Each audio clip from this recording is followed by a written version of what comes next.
দর্শক আমন্ত্রণ আমাদের নিয়মিত আয়োজন সংলাপ অনুষ্ঠানে আপনাদের সাথে রয়েছি আমি সুলতান আহমেদ। দর্শক আপনারা জানেন দেশ বিদেশের ব্যবসা বাণিজ্য আর অর্থনীতির নানা খবরাখবর নিয়ে দুপুর 1টা থেকে আপনাদের সঙ্গে আমরা যুক্ত হই এবং সে বিষয়ে পুঙ্খানুপুঙ্খ বিশ্লেষণ করার জন্য আমাদের সঙ্গে সম্মানিত অতিথিরা যুক্ত থাকেন এবং তাদের দেয়া পরামর্শ আমাদেরকে সবাইকে সমৃদ্ধ করে। দর্শক আমরা দেখতে পাচ্ছি যে বাজেট ঘোষণা হলো 9 তারিখে। বাজেট ঘোষণার ঠিক আগে বেশ কয়েকদিন আমরা দেখলাম যে দেশের দুই পুঁজিবাজারে একটা ইতিবাচক প্রবণতা লক্ষ্য করা গেল, লেনদেন এবং সূচক দুটোরই উত্থানে ছিল। তবে বাজেটের দিন থেকে শুরু করে বাজেটের পরবর্তী আজকে প্রায় আরও 8-10টি কর্মদিবস চলে গিয়েছে, কিন্তু বাজারে কিন্তু প্রতিদিনই প্রায় পতনের বৃত্ত থেকে বাজার বের হতে পারছে না। কেন এমন টানা দর পতন, আমরা সেই বিষয় নিয়ে আজকে কথা বলতে চাই। দর্শক আমাদের সঙ্গে এই বিষয়ে কথা বলতে 3 জন অতিথি যুক্ত হয়েছেন। এরই মধ্যে আমাদের সঙ্গে যুক্ত হয়েছেন জনাব সাইদুর রহমান, তিনি সভাপতি Bangladesh merchant bankers association BMBA। আমাদের সঙ্গে যুক্ত হয়েছেন জনাব মাহমুদ হোসেন FCA, তিনি একজন পুঁজিবাজার বিশ্লেষক। আমাদের সঙ্গে যুক্ত হয়েছেন জনাব মোহাম্মদ আব্দুর রাজ্জাক, তিনি সাধারণ সম্পাদক বাংলাদেশ পুঁজিবাজার বিনিয়োগকারী ঐক্য পরিষদের। কেন আসলে পুঁজিবাজারের দরপতন, আমি যদি একটু প্রেক্ষাপটটা বলি। বাজেট ঘোষণা করা হলো 9 তারিখে। বিনিয়োগকারীর আশায় ছিল যে বাজেট পুঁজিবাজার বান্ধব হবে। বাজেটের ঠিক আগের দিন যদি আমি বলি, প্রধান পুঁজিবাজার ঢাকা স্টক এক্সচেঞ্জের সাধারণ সূচক অবস্থান করছিল 6484 পয়েন্টে। সেটি গতকালকে আমরা দেখলাম নেমে গিয়েছে 6311 পয়েন্ট, অর্থাৎ প্রায় 173 পয়েন্ট কমেছে এই কয়েকদিনের ব্যবধানে।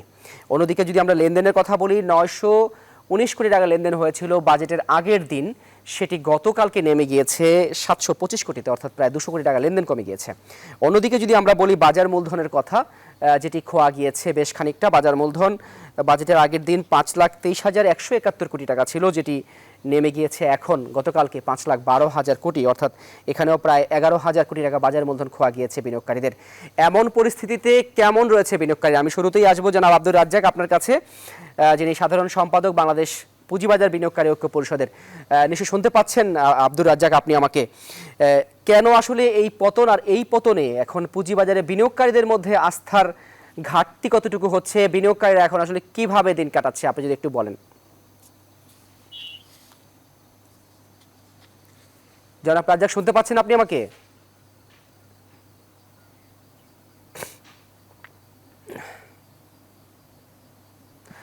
যান্ত্রিক ত্রুটির কারণে আমরা জনাব আব্দুর রাজ্জাক আপনাকে শুনতে পাচ্ছি না এই মুহূর্তে। সাইদুর রহমান, এই প্রশ্ন নিয়ে আপনার কাছে আসতে চাই। আপনারা মার্চেন্ট ব্যাংকার্স অ্যাসোসিয়েশনে রয়েছেন, তবে আপনাদের হাউসগুলোতে আমরা দেখি যে সব বিনিয়োগকারী লেনদেন করছে এবং স্বভাবতই এমন টানা দরপতনে বিনিয়োগকারীদের মন ভালো থাকার মোটেই কথা নয়। আমরা দেখি প্রায় সব ধরনের শেয়ারের দামই কমছে। সেই ক্ষেত্রে আপনি একটু বলবেন যে বিনিয়োগকারীদের আস্থার জায়গাটি কতটুকু নড়বড়ে এখন? ধন্যবাদ। আমি আপনার আস্থা প্রশ্ন বিনিয়োগের, আপনি যেমন রাজ্জাক সাহেবকে বলতেছিলেন যে বিনিয়োগকারীরা এখন কেমন আছে, এই প্রসঙ্গে যদি বলতে চাই তাহলে নিশ্চিতই বলতে হয় যে বিনিয়োগকারীরা ভালো নেই। কারণ বিনিয়োগকারীদের শুধু পুঁজিবাজার না, সার্বিক দিক থেকে যদি আমরা দেখি, অনেকগুলো বিষয় বিনিয়োগকারীদের মধ্যে প্রভাব বিস্তার করে। দেখেন, গত সপ্তাহে হঠাৎ করে আমাদের দেশের উত্তর পূর্বাঞ্চল নিয়ে যে বন্যার যে তাণ্ডব হয়েছে সেটা সবাই দেখেছেন। তো এতে করে কিন্তু বিনিয়োগকারীদের মধ্যে এক ধরনের অস্বস্তি, অস্থিরতা তৈরি হয়েছে। বাজেটে যে সকল বিষয়গুলো নিয়ে আমাদের প্রত্যাশা ছিল সেই বিষয়গুলো হয়নি, তবে আমরা এখনো আশাবাদী, যেহেতু বাজেট চূড়ান্ত ভাবে অনুমোদন হয় না, চূড়ান্ত অনুমোদনে হয়তো আমাদের আরো কিছু সুবিধা আসতে পারে। কিন্তু হঠাৎ করে বন্যা কিন্তু আমাদেরকে আসলে এটা হতাশার মধ্যে ফেলেছে। আপনারা জানেন গতকাল আমাদের মাননীয় প্রধানমন্ত্রী বন্যা দুর্গত এলাকা ভিজিটও করেছেন এবং উনি চমৎকার ভাবে আশ্বস্ত করেছেন যে যতদিন বন্যা থাকবে ততদিন খাদ্যের অভাব হবে না, খাদ্য সরবরাহ সরকার করবে। তো আশা করি এই ঘোষণার পরে আমাদের ওই এলাকাতে যেমন স্বস্তির আসবে, আমাদের অন্যান্য সাধারণ মানুষের মধ্যে একটা স্বস্তির আসবে। কারণ কোনো একটা এলাকায় দুর্ঘটনা ঘটলে সেটার প্রভাব কিন্তু আমরা সবাই কম বেশি ভোগ করি। একইভাবে দেখেন, ডলার মার্কেটের যে অস্থিরতা এখনো কিন্তু সেটা শিথিল বা স্টেবিলিটির জায়গাটায় এখনো পৌঁছায় নাই। কালকেও কিছুটা দাম বৃদ্ধি পেয়েছে। তো এইটা আবার আমাদের বিদেশি বিনিয়োগের ক্ষেত্রে কিছুটা অস্থিরতা তৈরি করছে। তো এইরকম বিভিন্ন রকম, এই যে ধরেন বেশ কিছুদিন যাবতই আমরা বিভিন্ন ইস্যুতে, কোভিডের পরে যুদ্ধের পরে শ্রীলঙ্কার অর্থনীতি, তারপরে সারা বিশ্বে এখন ইনফ্লেশন, তারপরে আমাদের এই বন্যা, একটার পর একটা কিন্তু আমাদের অনিশ্চয়তা বা হতাশার বিষয় তৈরি হচ্ছেই। তো সেই জায়গাতে আমার হঠাৎ করে যে পুঁজিবাজার খুব ভালো পারফর্ম করবেই সেইটা আসলে নিশ্চিতভাবে বলা যায় না। তবে বিনিয়োগকারীরা আশাবাদী, আমরাও আশাবাদী যে এই সকল অবস্থা থেকেই আমাদের উত্তরণ ঘটবে। আমরা আগামী 25 তারিখে পদ্মা সেতু উদ্বোধন করতে যাচ্ছি, সেটা নিয়েও আবার বিনিয়োগকারীদের মধ্যে কিন্তু এক ধরনের নতুন আশা জাগ্রত হয়েছে। সেখান থেকে সেইটাও আবার আমাদেরকে একটা সহায়ক ভূমিকা পালন করবে বলে আমরা মনে করি। তো আমাদের হতাশ হওয়ার কিছু নেই। প্রাকৃতিক দুর্যোগ আসবে, এটার সমাধান হবে, আমরা আবার ঘুরে দাঁড়াবো, পুঁজিবাজারও ঘুরে দাঁড়াবে। জনাব সাইদুর রহমান, অসংখ্য ধন্যবাদ আপনাকে। আপনি বেশ কিছু সুন্দর যুক্তি তুলে ধরেছেন, বেশ কয়েকটি কারণ আপনি দেখিয়েছেন। জনাব মাহমুদ হোসেন এফসি, আপনার কাছে আসতে চাই। জনাব সাইদুর রহমান যে বিষয়গুলো বলল, যে বৈশ্বিক প্রেক্ষাপট, বন্যার কথা তিনি বললেন, সাম্প্রতিক সময়ে বাজেট পুঁজিবাজার বান্ধব ঠিক হয়নি সেই কথা বললেন। এই সমস্ত কথার ভিড়ে সে কি কোনো আসল কথা লুকিয়েছেন বা আসল কথা তিনি এড়িয়ে গিয়েছেন কিনা জনাব মাহমুদ হোসেন এফসি? আমরা যে বিভিন্ন মহল থেকে শুনি যে বাজারে বড় পার্টিগুলো অ্যাক্টিভ নয় বলেই বাজারে এমন দরপতন, বিভিন্ন ইস্যু তারা আসলে এখন দাঁড় করাচ্ছে। আপনি কি মনে করেন? ধন্যবাদ আপনাকে সাইদুর রহমান ভাই, যে বিষয়গুলো বলবো এগুলো তো যথার্থ কারণই বলবো। আমি এর সাথে যেটা অ্যাড করতে চাই যে দেখেন, বাজারে তো একটা আস্থার ব্যাপারটা, এটা তো বাজারে একটা প্রভাব ফেলে। এই আস্থাটা যেমন বাজারের সুশাসনের উপর অনেকটা ডিপেন্ডেন্ট, আবার এট দা সেম টাইম কিন্তু এখানে আপনার সরকারের নীতি সহায়তাও একটা ইম্পর্টেন্ট। তো বাজেটের মাধ্যমে তো আমরা সরকারের নীতি সহায়তা পেয়ে থাকি, সেক্ষেত্রে হতাশ হওয়ার মতো কিছু কারণ আছে, বাট আমরা আশাবাদী হিসাবে চিন্তা করছি, যেহেতু বাংলাদেশের অর্থনীতিকে এগিয়ে নিতে হলে আপনার পুঁজিবাজারের উন্নয়ন হতেই হবে।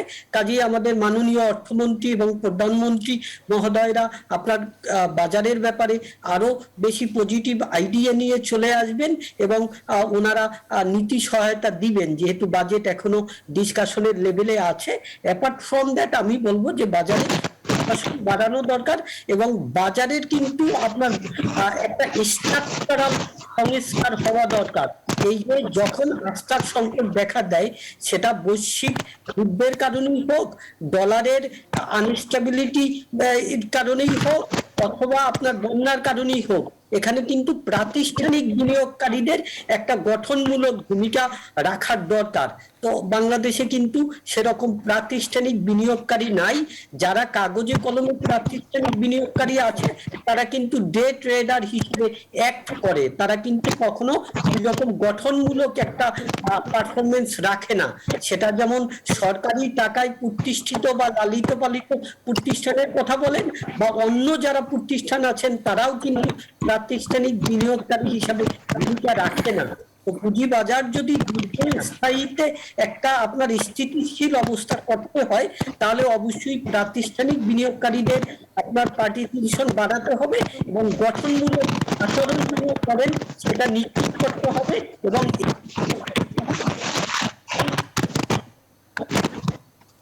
জনাব মাহমুদ হোসেন নিশ্চয়ই শুনতে পাচ্ছেন আপনি আমাকে। আপনি প্রাতিষ্ঠানিক বিনিয়োগকারীদের কথা বলছিলেন, যে এই বিষয়টি আসলে অনেকেই বলেন, তবে প্রাতিষ্ঠানিক বিনিয়োগকারীরা কেন আসলে এমন হঠাৎ করেই আসলে তারা নিস্তেজ হয়ে পড়লেন, এই প্রশ্নটি নিয়ে আমি জনাব আব্দুর রাজ্জাক আপনার কাছে আসতে চাই। জনাব রাজ্জাক, নিশ্চয়ই এখন শুনতে পাচ্ছেন আপনি আমাকে। আমি শুরুতেই যে এই প্রশ্নটি আপনাকে করেছিলাম, বিনিয়োগকারীরা কেমন রয়েছে, নিশ্চয়ই সেটির উত্তর ভালো নেই। এখন বিনিয়োগকারীদের লোকসানের পরিমাণ কেমন বাড়ছে তাদের পোর্টফোলিওতে? অন্যদিকে যেই বিষয়টি, প্রাতিষ্ঠানিক বিনিয়োগকারীরা আপনাদের হিসেবে কেন তারা নিষ্ক্রিয় এবং কি করলে তারা আবার কার্যকরভাবে বাজারে চলে আসবে?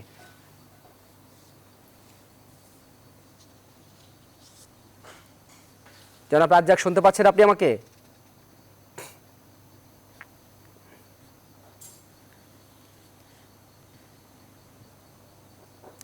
যান্ত্রিক ত্রুটির কারণে আমরা এখনো শুনতে পাচ্ছি না জনাব আব্দুর রাজ্জাক আপনাকে। জনাব সাইদুর রহমান, আপনার কাছে একটু আবার আসতে চাই, যে বিষয়টি নিয়ে, যে প্রাতিষ্ঠানিক বিনিয়োগকারীদের কথা আপনি প্রথমবার যখন বলেছেন তখন সেভাবে বলেননি, যদিও সেটি আমাদের একজন পুঁজিবাজার বিশ্লেষক তিনি ব্যাখ্যা করেছেন। কেন আসলে প্রাতিষ্ঠানিক বিনিয়োগকারীরা এমন নিষ্ক্রিয় হয়ে পড়লেন হঠাৎ করে, কি করলে তারা আবার সক্রিয় হবে? এখন মাহমুদ হোসেন ভাই বলেছেন, আমি জানি না উনি কোন স্ট্যাটিস্টিক্স এর উপর, আমার কাছে আসলে এভাবে সুনির্দিষ্ট স্ট্যাটিস্টিক্স নাই যে প্রাতিষ্ঠানিক বিনিয়োগকারীরা কতটুকু ইনভেস্ট করছে বা করে নাই। তো মাহমুদ ভাইয়ের একটা বিষয়ের সাথে আমি একমত যে আমাদের আসলে প্রাতিষ্ঠানিক সক্ষমতার ক্ষেত্রে বা যেই ধরনের প্রাতিষ্ঠানিক বিনিয়োগকারী থাকা দরকার, আসলে সেই পর্যায়ে প্রাতিষ্ঠানিক বিনিয়োগকারীর অভাব আছে আমাদের। যেমন আমাদের দেখেন মিউচুয়াল ফান্ড মার্কেট ক্যাপের 3% মাত্র, যেখানে অন্তত 20-25% হওয়া উচিত, সেটি নাই। দ্বিতীয়ত আসেন যে এখন প্রাতিষ্ঠানিক বিনিয়োগকারী বলতে আমরা শুধু বাজার মধ্যস্থতাকারী যারা যে সকল প্রতিষ্ঠানগুলো আছে তারা। এখন বাজার মধ্যস্থতাকারী প্রতিষ্ঠানগুলার একমাত্র অর্থের যোগান হলো তাদের নিজস্ব পেইড আপ ক্যাপিটাল। এই পেইড আপ ক্যাপিটালের বাইরে এদের অর্থ সংগ্রহের খুব একটা ব্যবস্থা নাই, খুবই সীমিত সোর্স। ঋণ করতে গেলে ব্যাংক ঋণ দেয় না, কারণ তাদের উপরে ইন্টারেস্ট বেশি চার্জ করে, তাদের কোলাটারাল দেওয়ার থাকে না, তাদের লোন দিলে সেটা ক্যাপিটাল মার্কেট এক্সপোজারের ইস্যু আসে। এই সকল নানাবিধ কারণে ব্যাংকগুলা বাজার মধ্যস্থতাকারী প্রতিষ্ঠানগুলাকে ঋণ দিতে খুব বেশি আগ্রহ বোধ করেন না। এখন শুধুমাত্র ক্যাপিটাল মার্কেট ইন্টারমিডিয়েট প্রতিষ্ঠানগুলা তাদের সামান্য ক্যাপিটাল দিয়ে বাজারে কতটুকু ভূমিকা রাখতে পারে।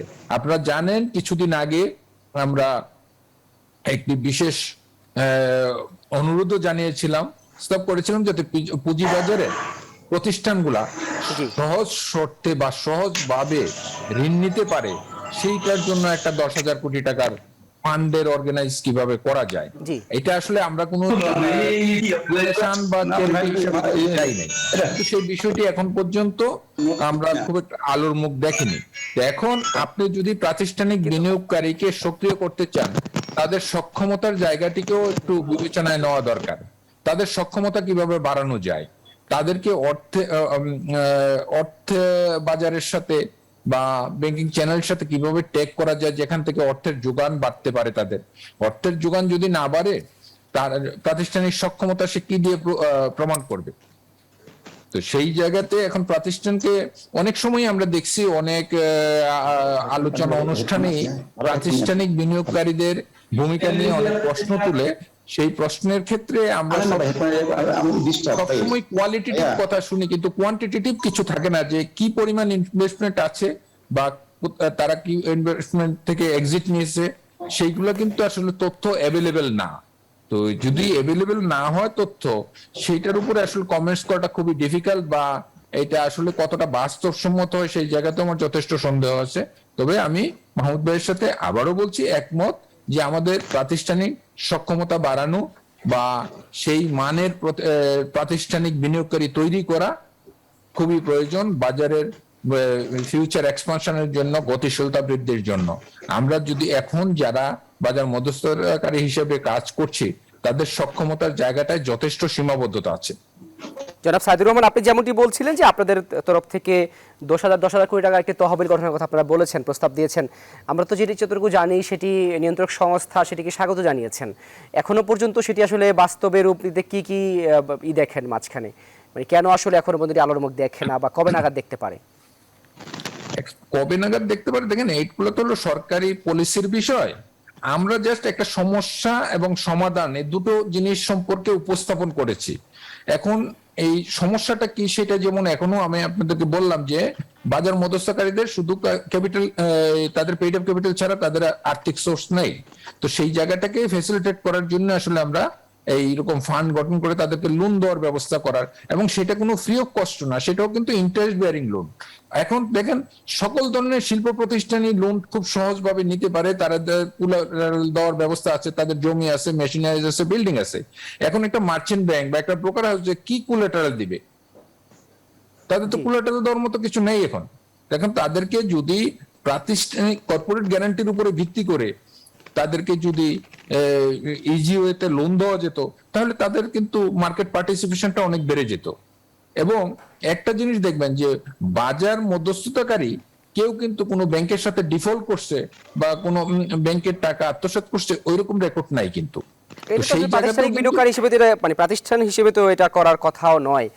তার মানে না, সাইদুর রহমান যেমন কোনো ধরেন রকমের আমাদের কোনো দেশে যে আপনার আলোর মুখ দেখার আম- ব্যাপারে কোনো দিতে পারছেন না, কবে নাগাদ আসতে পারে এই তহবিল? না, এটা তো দেখেন সরকার নীতি নির্ধারণী মহলের বিষয়।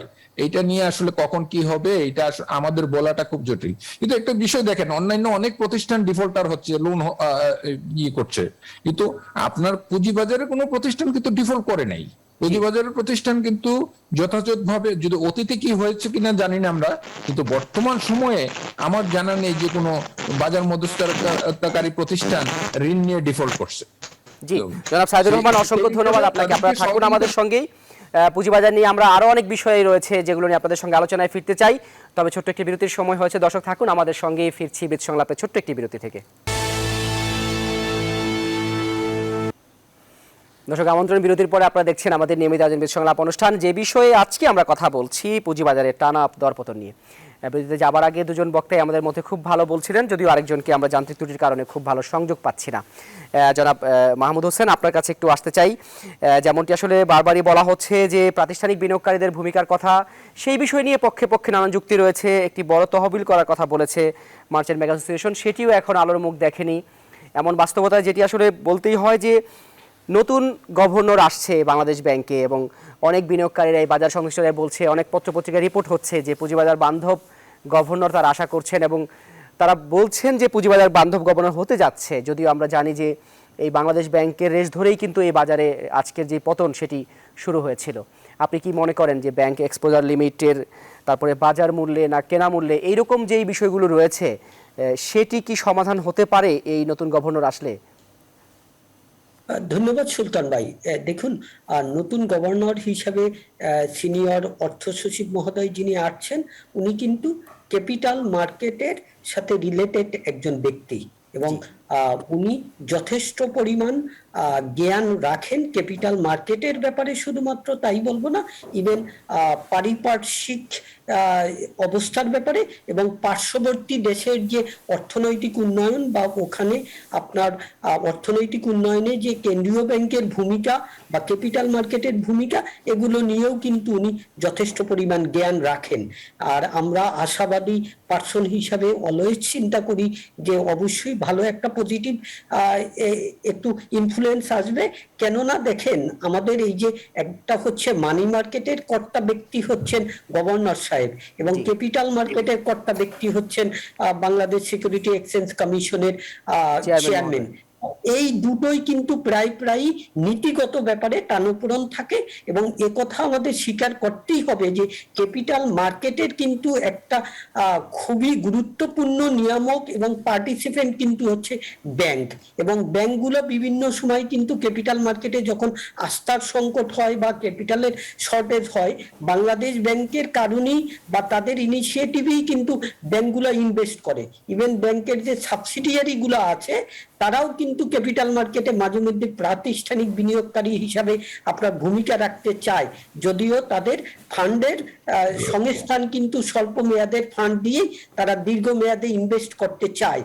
তো এখন এক্ষেত্রে এই দুটো সংস্থা যদি একদম কাঁধে কাঁধ মিলিয়ে আপনার যুক্তিগত আচরণ করে, তাহলে ক্যাপিটাল মার্কেটের জন্য এটা ভালো হবে বলে আমি আশা করি। এবং এই নতুন গভর্নর সাহেব কিন্তু খুব মনোযোগ দিয়ে মানুষের কথা শুনেন এবং প্রবলেমটা অনুধাবন করতে চান। কাজেই আমরা আশাবাদী, এবং আমি ব্যক্তিগতভাবে আশাবাদী। জি জনাব মাহমুদ হোসেন, আপনার কাছে আরেকটি বিষয় জানতে চাইবো যে আমরা জানি যে বাজারে একটি আর্থিক খাতের প্রতিষ্ঠান পিপলস লিজিং, সেটি দীর্ঘদিন ধরে বাজারে লেনদেনে নেই, ইতিমধ্যে আবার 15 দিন সময় বাড়ানো হয়েছে। সেটি আমরা জানি যে নতুন করে চেয়ারম্যান নিয়োগ দেওয়া হয়েছে, এবং এই প্রতিষ্ঠানটি আবার চালু করার জন্য হাইকোর্টের নির্দেশনাও রয়েছে। সব মিলিয়ে এই প্রতিষ্ঠানটি কি এখন বাজারে লেনদেন করার মতো সময় এসেছে বলে আপনি মনে করেন? দেখুন, একটা জিনিস হচ্ছে যে একটা হচ্ছে প্রতিষ্ঠানের এখন বর্তমান অবস্থা কি, এবং আরেকটা হচ্ছে এটা এখন লেনদেন করার মতো অবস্থা কি। আমরা জানি পিপলস লিজিং বা এই যে আপনার নন ব্যাংকিং ফাইন্যান্সিয়াল ইনস্টিটিউশন, অনেকগুলোই গভর্নেন্সের অনেক প্রবলেম হয়েছে, অনেক জায়গায় আপনার মনে করেন আর্থিক লুটপাট হয়েছে, যেটা খুবই আশঙ্কাজনক ভাবে। এবং যেখানে আপনার হচ্ছে পুঁজি বাজারে যারা বিনিয়োগকারী, তাদের কিন্তু আপনার ইনফ্যাক্ট কোনো কিছু করার ছিল না, কারণ এইসব ব্যাংক বা আর্থিক প্রতিষ্ঠান যারা কন্ট্রোল করে তারা কত পার্সেন্ট শেয়ার হোল্ড করে সেটা ব্যাপার না, বাট তারা কিন্তু প্রতিষ্ঠানগুলো ডোমিনেট করে, এবং এই ডোমিনেট করতে গিয়ে তারা ইভেন আপনার এক্সিকিউটিভ ম্যানেজমেন্টকে পর্যন্ত ভালোভাবে পারফর্ম করতে দেয় না। তারা সার্কুলার লোন নিয়ে থাকে, কাগুজে কোম্পানির লোন নিয়ে থাকে। তো এই সব কিছুরই শিকার কিন্তু এই পিপলস লিডিং বা আরো কিছু কিছু আর্থিক প্রতিষ্ঠান। তো কাজেই এখানে হাইকোর্ট একটা গঠনমূলক ভূমিকা রাখছেন, নতুন বোর্ড গঠন করে দিচ্ছেন, কিছু নির্দেশনা দিচ্ছেন, সো দ্যাট আপনার এই যে ছোট ছোট বিনিয়োগকারী তারা যেন বাজারে যে পরিমাণ মূলধন হারিয়েছে এইসব কোম্পানিতে ইনভেস্ট করে এই কোম্পানিগুলো আবার মূল ধারায় ফিরে আসলে তারা একটু লাভবান হয়। তো আমি বলবো এখানে একটু কনসাসলি আগানো উচিত, কারণ আমাদের এখানে যেহেতু চাহিদা যোগানের একটা ইমব্যালেন্স আছে, এবং মাঝে মধ্যেই ওই দুষ্ট চক্র বিভিন্নভাবে চাহিদা যোগানের ঘাটতি করে আপনার বাজারের দাম হৈ হৈ করে বাড়িয়ে দেয়। কাজে নিয়ন্ত্রণকারী সংস্থাকে এখানে খুব কনসাসলি অ্যাক্ট করা উচিত যে কখন এদেরকে আবার ট্রেড করতে দিবে, সো দ্যাট কেউ যেন ফার্দার ক্ষতিগ্রস্ত না হয়। এই আবেদনই আমার থাকবে। খুব সুন্দর করে বলেছেন জনাব মাহমুদ হোসেন, অসংখ্য ধন্যবাদ আপনাকে। আপনার কাছে আমরা আবার আসবো। জনাব সাইদুর রহমান, শুনতে পাচ্ছেন আপনি আমাকে? আমরা দেখলাম কদিন আগে বিএসইসি বিজ্ঞপ্তি দিয়ে জানালো যে লোনের সীমা সেটি 100 ভাগ, 80 ভাগ ছিল আগে, অর্থাৎ 1 লাখ টাকা কারো বিনিয়োগ থাকলে সে 1 লাখ টাকায় লোন নিতে পারবেন। কিন্তু যেটি প্রশ্ন সেটি হচ্ছে মার্চেন্ট ব্যাংকগুলো থেকে বা বিভিন্ন ব্রোকারেজ হাউসগুলো থেকে লোনের সীমা আসলে খুব বেশি তাদের হাতে নেই বলে অনেক বিনিয়োগকারী আসলে লোন পাচ্ছে না, চেয়েও লোন পাচ্ছে না। সেটিকে আসলে কি সমাধান করা যায় বা আপনাদের যুক্তিটা কি? জনাব সাইদুর রহমান, শুনতে পাচ্ছেন? আপনি মিউট করা রয়েছেন। আমি আগের বক্তব্য কিন্তু বলেছি যে প্রাতিষ্ঠানিক সক্ষমতা এখানে একটা গুরুত্বপূর্ণ বিষয়। এখন মার্চেন্ট ব্যাংক বা ব্রোকার তাদের কাছে যতটুকু আর্থিক সক্ষমতা আছে বা যতটুকু অর্থের যোগান আছে তার আলোকেই তারা বিনিয়োগ করবে বা মার্জিন লোন দিয়ে থাকবে। এখন মার্জিন লোন দেওয়ার ক্ষেত্রে আপনি যেটা বললেন যে কতটুকু আছে সেইটা আসলে সুনির্দিষ্টভাবে সংখ্যা উল্লেখ করা বা পরিমাণ উল্লেখ করা সমস্যা আমার পক্ষে সম্ভব নয়, কারণ আমার কাছে এই তথ্যটি এই মুহূর্তে নেই। দ্বিতীয়ত হলো যে আমরা বিনিয়োগকারীদেরকে যতটুকু সর্বোচ্চ সম্ভব সহযোগিতা করা যায় আমরা সেইটুকু চেষ্টা করছি। সব ক্ষেত্রে যে 1:1 লোন দেওয়া যাবে এইটা আসলে নিশ্চিতভাবে বলা যাচ্ছে না, কারণ আমাদের প্রাতিষ্ঠানিক সীমাবদ্ধতা আছে, অর্থের সীমাবদ্ধতা আমাদের আছে।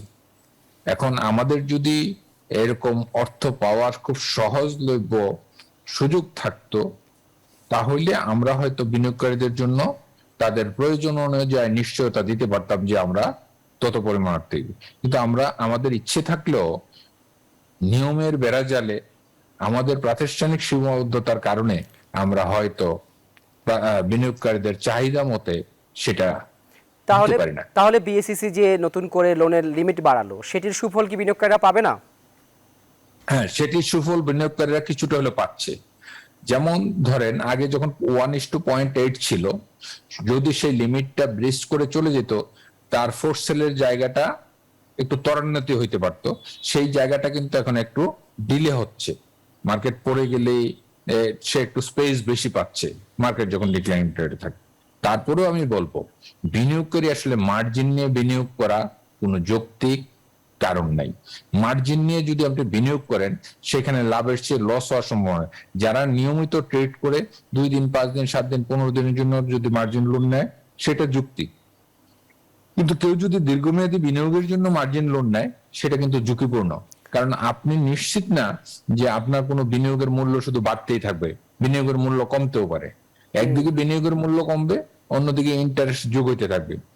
এই যে আপনারা আলাপ আলোচনা অনেকভাবে শুনে থাকবেন যে পুঁজিবাজারের একটি বড় নেতিবাচক বিষয় হলো নেগেটিভ ইকুইটি বা মার্জিন লোন এর আদায়ের ব্যর্থতা। এখন মার্জিন লোনের এগেইনস্টে শুধুমাত্র শেয়ার ছাড়া আর তো অতিরিক্ত কোনো কোলাটেরাল থাকে না। এখন শেয়ার যদি আমরা যথাসময়ে বিক্রি করতে না পারি বা ফোর্স সেল অ্যাপ্লাই করতে না পারি তখনই কিন্তু অ্যাকাউন্টটা নেগেটিভ হিসাব হয়ে যায়। এই once it is negative then it is difficult to recover. এবং তো প্রতিষ্ঠানগুলো সেই জন্য আপনারা বিমুখ- অনেক বেশি ডিফেন্সিভ থাকেন, যে কোনো কারো অ্যাকাউন্ট থেকে আসলে তারা নেগেটিভ ইকুইটিতে না যাক সেই দিকে সদস্য। নতুন করে যাতে আর নেগেটিভ ইকুইটি তৈরি না হইতে পারে, কারণ আমার মার্জিন রুলে কিন্তু সেটা কোনোভাবেই অ্যালাউ করে না যে নেগেটিভ ইকুইটি হোক। মার্জিন লোনে যে প্যারামিটার সেট করা আছে সেই অনুযায়ী তাদের 25% ফান্ড থাকা অবস্থায় কিন্তু আমাদের সেল করে ওই অ্যাকাউন্ট সেটেল করে ফেলা উচিত। কিন্তু বিভিন্ন কারণে অতীতে সেইগুলা করা যায়নি বলে আমরা এখনো নেগেটিভ ইকুইটি বহন করছি। তবে এটা সিগনিফিকেন্টলি কমে আসছে। হয়তো এই বছরের শেষে যে দেখা যাবে হয়তো নেগেটিভ ইকুইটি থাকবে না, আমরা হয়তো একটা যথাযোগ্য বাজারের বা রাইট প্ল্যাটফর্ম আমরা হয়তো আগামী দিনে পাবো। জি, আর তাহলে আমরা এমন করে যদি হয়, বাজেটকে কেন্দ্র করে আমাদের মধ্যে এখনো কনফিডেন্স এবং বিশ্বাস আছে যে বাজেট চূড়ান্ত করার সময় কিছু সুযোগ সুবিধা হয়তো পুঁজিবাজার উন্নয়নে থাকবে, সেই বিষয়গুলা পুঁজিবাজারের গতি বৃদ্ধিতে সহায়ক ভূমিকা পালন করবে। তার মানে আপনারা এখনো পর্যন্ত তাকিয়ে রয়েছেন বাজেট পাশের দিনের দিকে, এবং সেই দিন আপনারা আশা করছেন যে পুঁজিবাজারের কল্যাণে যে সমস্ত পদক্ষেপগুলো নেওয়া হয়নি সেগুলো যুক্ত করা হবে। জনাব সাইদুর রহমান, অসংখ্য ধন্যবাদ আপনাকে। এমন অবস্থায় যে আসলে যখন বিনিয়োগকারীদের ফোর্স সেল করা হচ্ছে এবং বিনিয়োগকারীরাও চাপে রয়েছে, অন্যদিকে নতুন করে ক্যাপিটালের যোগান নেই, তখন বাজারেও নতুন আশা কিছুটা হলেও তৈরি হচ্ছে। আমরা বিভিন্ন পত্রপত্রিকায় দেখতে পাচ্ছি যে বিদেশি কিছু বড় বড় প্রতিষ্ঠান বাংলাদেশের পুঁজিবাজারে আসতে চাচ্ছে। কিভাবে আসবে তারা, সেই প্রশ্নের উত্তর নিয়ে ফিরছি একটু পরেই, ছোট্ট একটি বিরতির পরে। দর্শক থাকুন আমাদের সঙ্গে, ফিরছি ছোট্ট একটি বিরতির পর।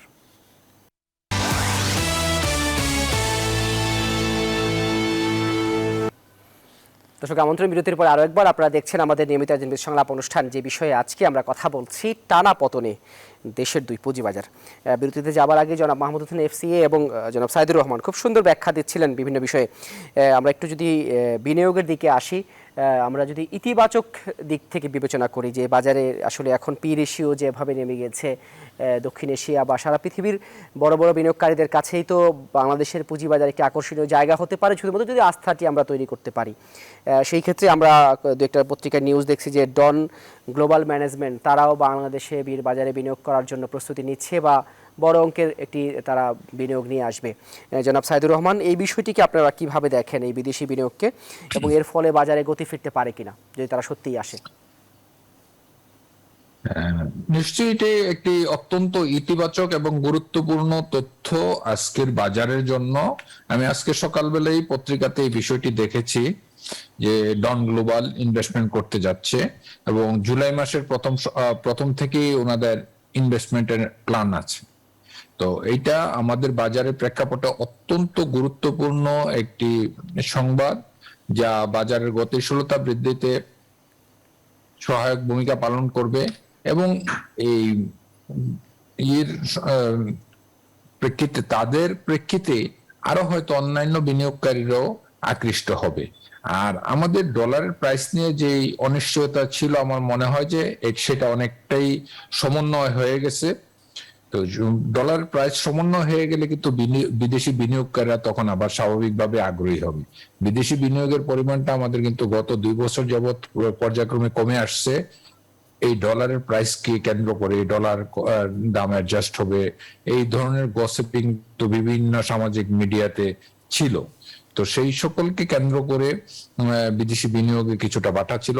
আমরা আশা করছি যে এখন যেহেতু ডলার প্রাইসটা অলমোস্ট অ্যাডজাস্ট পর্যায়ে, তো এটা সেটেল ডাউন হয়ে গেলে কিন্তু নতুন করে আবার বিদেশি বিনিয়োগ আসবে এবং আমরা আশা করছি হয়তো জুলাই মাস থেকে নতুন বিনিয়োগের একটা সম্ভাবনা তৈরি হইতে পারে। জি, অসংখ্য ধন্যবাদ জনাব সাইদুর রহমান। জনাব মাহমুদ হোসেন, আপনার কাছে একটি বিষয় জানতে চাইবো, সেটি হচ্ছে আমরা কদিন আগেই দেখলাম অর্থমন্ত্রী মহোদয় তার এক সংবাদ সম্মেলনে বললেন যে এই সুবিধা দেওয়া হয়েছে আগামী পুরো বছর ব্যাপী, সেটি হচ্ছে যে বিদেশ থেকে যে পাচার হওয়া অর্থ সেটি ফিরে আনার জন্য, সেইগুলো তিনি আশা করছেন যে পুঁজিবাজার সহ বিভিন্ন খাতে বিনিয়োগ হবে। আপনি কি মনে করেন যে অর্থমন্ত্রীর এই আশাবাদ সত্যিকার অর্থেই পূরণ হতে যাচ্ছে বা হবে? ধন্যবাদ আপনাকে। দেখুন, এই ব্ল্যাক মানি হোয়াইট করার ব্যাপারে বা আপনার বিদেশে পাচারকৃত অর্থ অথবা বিদেশে রক্ষিত অর্থ সেটা দেশে ফিরিয়ে আনার ব্যাপারে বাজেটে যে প্রস্তাবনা আছে, এটা আমি বলবো যে খুবই হতাশাজনক এবং একই সাথে এটা চরম অনৈতিকও বটে। কারণ দেখুন যে বাংলাদেশের মানুষ বাংলাদেশি টাকা রাখবে, যেহেতু আমাদের নন কনভার্টিবল ক্যাপিটাল অ্যাকাউন্টের কান্ট্রি। তো এখানে বিভিন্নভাবে টাকা রেখে আসছে এবং টাকা আপনার হচ্ছে পাচার করেছে, সেটাকে বাংলাদেশে আনার জন্য আপনার হচ্ছে যে 7% একটা ট্যাক্সের সুবিধা দিয়ে যেটা করা হয়েছে, সেটা কিন্তু যারা ঠিকমতো ট্যাক্স দেয় তাদের জন্য আপনার খুবই পীড়াদায়ক। কারণ আমি যদি ল কমপ্লায়েন্ট সিটিজেন হই, তাহলে আমি 25% বা 30% রেটে ট্যাক্স দিব। আর একজন দুষ্ট হবে, সে পরবর্তীতে ওখানে ছলে বলে কৌশলে টাকা নিয়ে পরবর্তীতে 7% ট্যাক্স দিয়ে বাংলাদেশে টাকা নিয়ে আসবে।